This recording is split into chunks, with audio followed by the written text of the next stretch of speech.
Simple గా వంకాయ గోంగూర ఎలాగో చూసేద్దామా ఫ్రెండ్స్.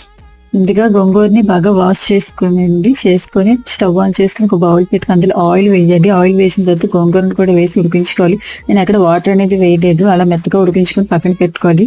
ఇప్పుడు అలాగే వంకాయలు కూడా చిన్న ముక్కలు కట్ చేసుకుని సాల్ట్ వాటర్ లో వేసుకోవాలండి. వేసుకొని కుక్కర్ ఆన్ చేసుకోవాలండి. ఆన్ చేసుకుని ఆయిల్ వేసుకొని ఉల్లిపాయలు, పచ్చిమిర్చి, ఎనలుగా పోపు దినుసులు అన్ని వేసుకుని ఫ్రై అయిన తర్వాత వంకాయ ముక్కలు కూడా వేసుకుని మగ్గనివ్వాలండి.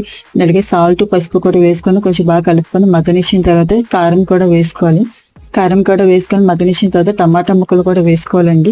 ఇవన్నీ బాగా మిక్స్ చేసుకొని కొంచెం వాటర్ అనేది వేసుకొని మన కుక్కర్ మూత విజిల్ పెట్టేయాలండి. ఒక 1 or 2 విజిల్స్ వరకు మనం ఉడికించుకోవాలండి.